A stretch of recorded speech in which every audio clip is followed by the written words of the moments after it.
Average propensity to save and marginal propensity to save. அட்டவணையை நிரப்புக. அட்டவணையை நிரப்புக என்ற வினா போர்டு எக்ஸாமினேஷனில் அடிக்கடி கேட்கப்படும் வினாவாகும். இங்கே அதுபோன்ற ஒரு வினா கொடுக்கப்பட்டுள்ளது.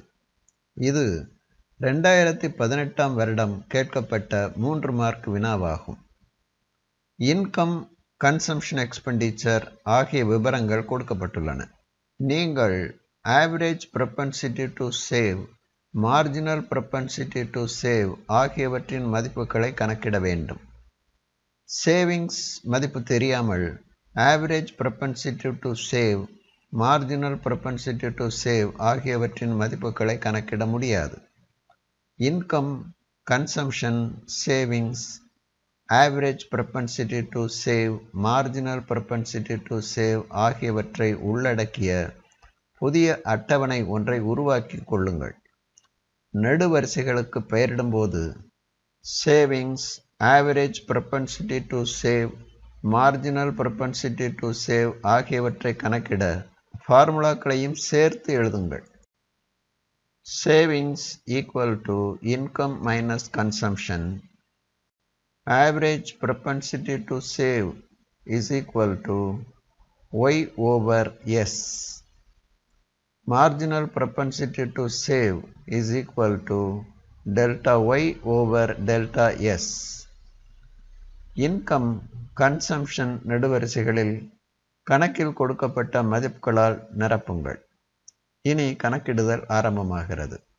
சேமிப்பு மதிப்புகளை கணக்கிடுவோம். 0 minus 40 negative 40, 50 minus 70 negative 20, 100 minus 100 0, 150 minus 120 30. கணக்கீடுகளை அந்தந்த நெடுவரிசையினுள் காட்டிவிடுங்கள். அதுதான் நல்லது. கணக்கிடப்பட்ட மதிப்புகளை ஒன்றின் கீழ் ஒன்றாக ஒரே வரிசையில் காட்டுவது மிகவும் நல்லது. இனி ஆவரேஜ் ப்ரொபென்சிட்டி டு சேவ் நெடுவரிசையை நிரப்புவோம். இங்கும் கணக்கீடுகளை நெடுவரிசையினுள் காட்டுவோம். இன்கம் சைஃபராக இருக்கும்போது ஆவரேஜ் ப்ரொபென்சிட்டி டு சேவை கணக்கிட இயலாது. Anything divided by 0 is undefined. அங்கே ஒரு டேஷ் மார்க்கை போடவும். இனி பிற ஆவரேஜ் ப்ரொபென்சிட்டி டு சேவ் மதிப்புகளை கணக்கிடுவோம். 50 over negative 20 negative 0.4, 100 over 0 0, 150 over 30 0.2. Average propensity to save நெடுவரிசையை முடித்துவிட்டோம். இனி மார்ஜினல் ப்ரொபென்சிட்டி டு சேவை கணக்கிடுவோம். இன்கம் சைஃபராக இருக்கும்போது மார்ஜினல் ப்ரொபென்சிட்டி டு சேவை கணக்கிட முடியாது. டேஷ் மார்க்கை போடவும். இன்கம் 50 இருக்கும்போது மார்ஜினல் ப்ரொபென்சிட்டி டு சேவை கணக்கிடுவோம். நெகட்டிவ் ரேஞ்ச் ஆஃப் சேவிங்ஸில் மார்ஜினல் ப்ரொபென்சிட்டி டு சேவை கணக்கிட அதிகம் கவனம் தேவை. தவறுகள் செய்யாமல் கணக்கிட நான் பின்பற்றும் உத்திகளை அவசியம் பின்பற்றவும்.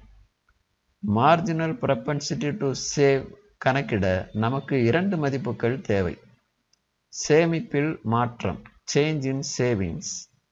வருமானத்தில் மாற்றம், சேஞ்ச் இன் இன்கம். வருமானம் பாசிட்டிவ் வேல்யூவாக இருப்பதால் வருமான மாற்றத்தை கணக்கிடுவது எளிது. வருமான மாற்றம் ஈக்குவல் டு தற்போதைய வருமானம் பிரசன்ட் இன்கம் மைனஸ் முந்தைய வருமானம் ப்ரீவியஸ் இன்கம். அட்டவணைப்படி தற்போதைய வருமானம் 50, முந்தைய வருமானம் 0. டினாமினேட்டரில் 50 மைனஸ் 0 என்று எழுதுங்கள். சேமிப்பின் இரு மதிப்புகளும் நெகட்டிவாக உள்ளன. இங்குதான் மிகுந்த கவனம் தேவை. தற்போதைய சேமிப்புக்கும் முந்தைய சேமிப்புக்கும் இடையே உள்ள வேறுபாடுதான் சேமிப்பின் மாற்றம். தற்போதைய சேமிப்பு நெகட்டிவ் 20, முந்தைய சேமிப்பு நெகட்டிவ் 40.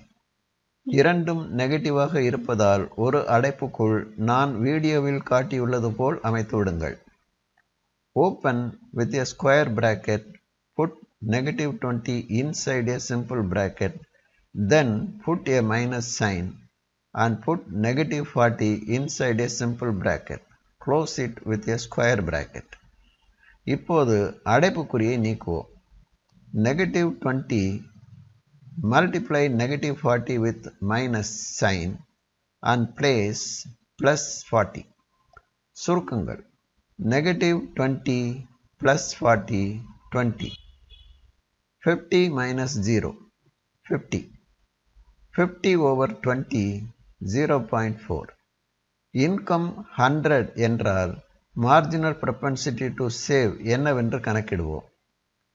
நியூமரேட்டரில் ஸ்கொயர் பிராக்கெட்டில் ஆரம்பித்து 0 minus put negative 20 inside a simple bracket square பிராக்கெட்டில் முடிக்கவும். டினாமினேட்டரில் 100 மைனஸ் 50 சிம்பிள் பிராக்கெட்டை நீக்கவும். 0 plus 20 டினாமினேட்டரில் 50 50 over 20 0.4. வருமானம் 150 என்றால் marginal propensity to save நியூமரேட்டரில் 30 minus 0 டினாமினேட்டரில் 150 minus 100. சுருக்குக. 50 over 30 0.6. marginal propensity to save மதிப்புகள் அனைத்தையும் ஒன்றின் கீழ் ஒன்றாக அழகாக அமைக்கவும்.